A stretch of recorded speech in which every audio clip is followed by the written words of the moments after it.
Welcome to Game Fondue Reviews. In this video, we're going to take a look at 7 Wonders. 7 Wonders is a card drafting game that supports up to 7 players. Let's jump right in with a description of the rules, see a few example turns being played, and then I'll be back for some closing remarks. This is 7 Wonders set up for a 3-player game. To set it up, you divide out the stacks based on age, but you'll note some of the cards aren't used in all player counts. Like this card is 4+, and this is 6+, and we're only playing 3 now, so we remove all of those from the respective decks prior to setup. For the age 3, there's a whole bunch of purple cards, but you're always only going to use 2 more than the number of players. So we shuffle these up, and because there's 3 players, we put out 5 of them, and the rest just go away. We're not going to use them in the game, and then we mix this deck thoroughly. So nobody knows which of those purple cards is going to be in there. But the age 1 deck is dealt out in total, so each player is going to have a hand of 7. Then each player starts the game with 3 money, and basically everything else just forms a pool in the center here. The victory tokens, the defeat tokens, and the money. The game is played over 3 ages, represented by these cards here, 1, 2, and 3, and each age consists of 6 turns. During a turn, a player is going to look at the hand of cards they have. They're going to pick one, put it face down in front of them, and then pass all the cards the indicated direction. During ages 1 and 3, you're going to pass left, and during age 2, you're going to pass right. And all game turns in this game are taken simultaneously. So after all players have chosen their card and passed the rest, each player simultaneously is going to do one action. And the 3 possible actions are to build the card you just played, to construct a stage of your wonder, or to discard that card in exchange for 3 money. During the 6th turn of each round, players are also going to discard the 7th card face down to the center. After that 6th turn in the 3rd age, the game ends and the final scoring takes place to determine the winner. So let's go over those actions that you can do in a turn. Probably the most common thing you're going to do is to build a card in your hand. And you'll see there's a whole bunch of cards and their cost is always in the top corner here. So this costs a brick, for instance, this costs a money, but a lot of them are actually free. So when you choose to build a card, you have to pay that amount of goods and build it in front of you. You always start with one resource on your board that you already make, and it's recommended that you put your brown and gray cards like this along this range here, and then green and red and yellow in separate stacks, and blue as well in front of your board.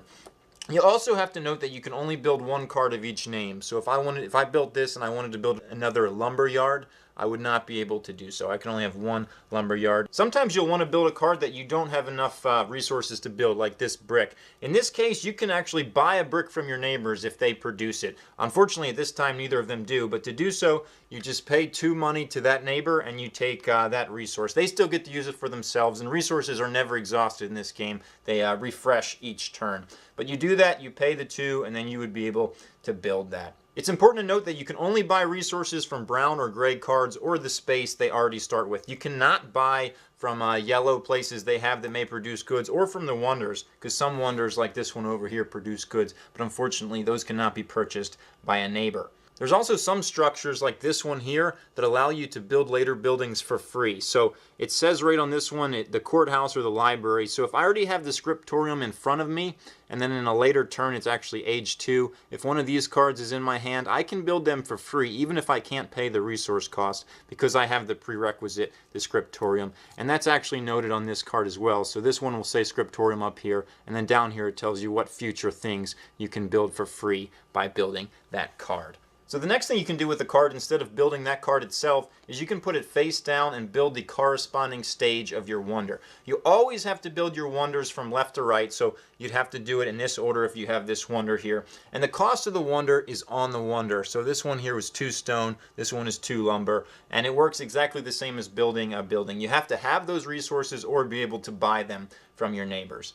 I also want to point out that if somebody buys something from you, you can't immediately use that money to buy something from somebody else. You can't use that money until the following turn. So after you build a stage of a wonder, you get that thing immediately. So this person would, for the rest of the game, have 1 military. It's going to get 3 points at the end and would immediately take 3 coins. All points in this game are calculated at the end, so don't worry about getting them at that moment. And the last thing you can do with the card is, instead of building a wonder or itself, you discard it face down and take 3 money. Unfortunately, if you try to build something that you can't afford, you're going to default to the discard it for 3 money action. So be careful of what you're picking to do. So an age ends after that 6th round in which the players play one last card and discard the remaining one face down to the center. At this time, players calculate their military value relative to their neighbors. We're in a 3-player game, so everybody's neighbors with everybody, but if there's more players, it's only the player to your left and right that are actually your neighbors. And if you have the greater military, which is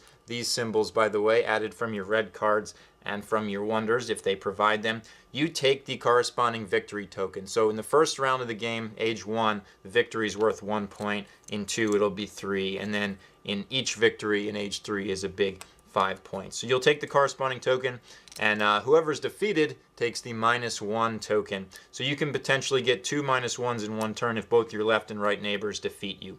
However, if there's a tie, meaning let's say both of these guys had 2 military strength, neither of them is getting a victory or a defeat token for that turn. So after the military rewards are calculated, the next deck of cards is going to be dealt out, and each player is going to have a hand of 7. If that was just the 3rd round, the game ends and the scoring takes place. Scoring takes place for almost everything in this game. The first thing you score is the military victories and successes, and remember, each of these is worth -1, and these are worth the corresponding number of points. So it's possible if you lost a lot of battles, you'll actually be negative.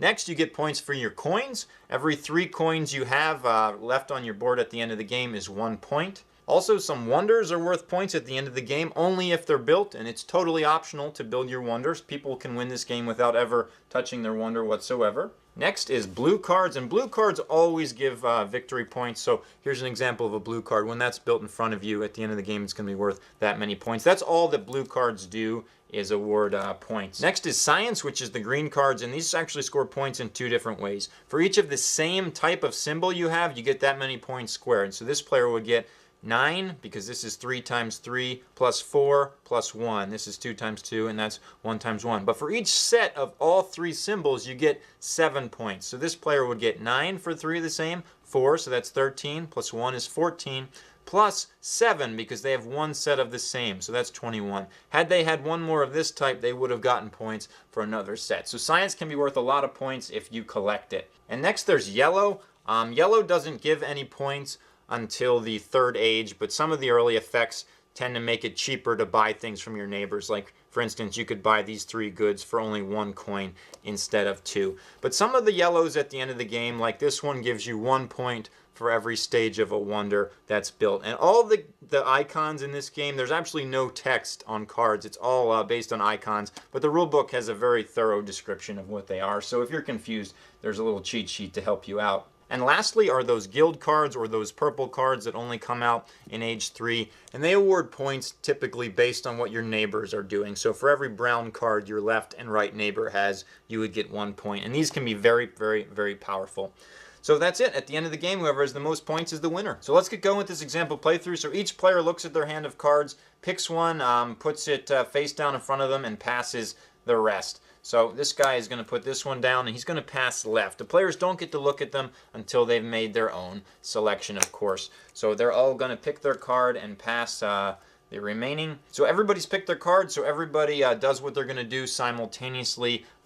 So this guy's going to build this by paying 1 money, because that's the cost of it. It's 1. Now he also produces an additional iron ore, or he just gets a brick. He's got to pick one when he uses that. This guy had a very similar strategy, so he's paying 1 as well. And this guy over here builds this for free, and that gives him some lumber. So it's only recommended to keep your brown and gray cards over here, because they're all production buildings, but everything else you may want to put out in front of you so everybody can see it. So then everybody takes the cards they were passed, looks at them, and picks another one, and it kind of repeats like this. We'll join back up at the end of the round. Welcome back. We're at the end of this round. Each player has 2 cards in their hand. They're going to pick one and put it in front of them, but they're going to discard the other one face down instead of playing it. So everybody makes their selection and discards the other card. Okay, so now that everybody's made their selection, they choose what they're going to do with it. This guy's just going to build this for free here. This guy is going to use the card to build a wonder, so he puts it face down under here. He only has 1 wood for himself,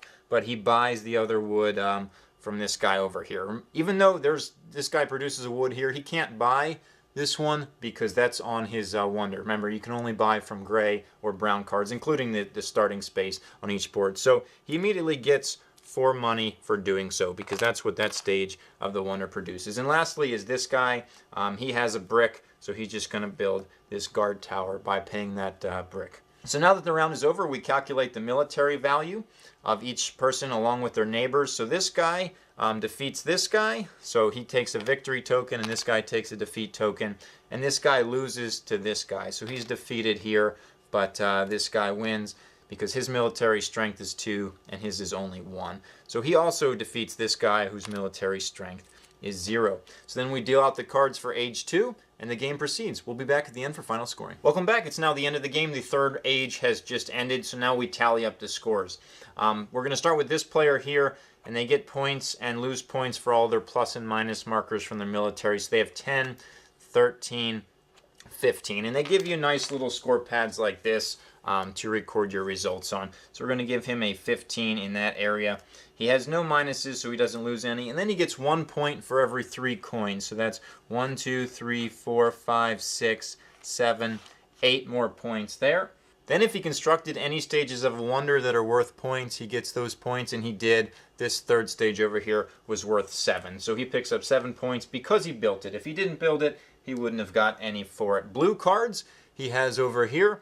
He's got 5, 13, 19 more points there. And yellow cards, this one here is worth 1 point for each stage of your wonder built. So he has built all 3 stages, so that's 3 points. Now purple cards, this one is worth 2 points for each gray card that your neighbors have. So that's going to be 2, 4, 6 points. And this one here is 1 point for each minus marker your neighbors have. So that's going to be 7, 8, 9, 10, 11, 12, 13, 14 points total in purple cards. And last is those green science cards, but this player has none, so that's 0 points. Seven Wonders is really easy to play and teach. All you have to do in your turn is essentially pick a card and pass the rest. And because everything in the game is done simultaneously, you're picking of the card and the actions, the game length doesn't really increase as the number of players increase, which is great because this goes all the way up to 7, and it makes it scale exceptionally well. It's also really neat how your left and your right neighbor really do impact you, not just with what cards they choose to pass to you, but with their military strength, and that actually wards or takes away points from you at the end of the game. The only thing I'd say to watch out for is people get a little tripped up during their first play on some of the age 3 icons. Everything in this game is icons, but just make sure they have the help sheet or you explain it beforehand. It shouldn't be a problem because everything is real easy to understand and nicely color-coded. This game is strongly recommended by me to families because it's just so easy to play. It's not incredibly strategic, but there's definitely tactical and strategic play in it as well. And knowing what your neighbors are doing certainly can influence your decisions. So this is one that's nice, easy to play. It plays quickly, especially with a large group of people. Check it out. It's Seven Wonders.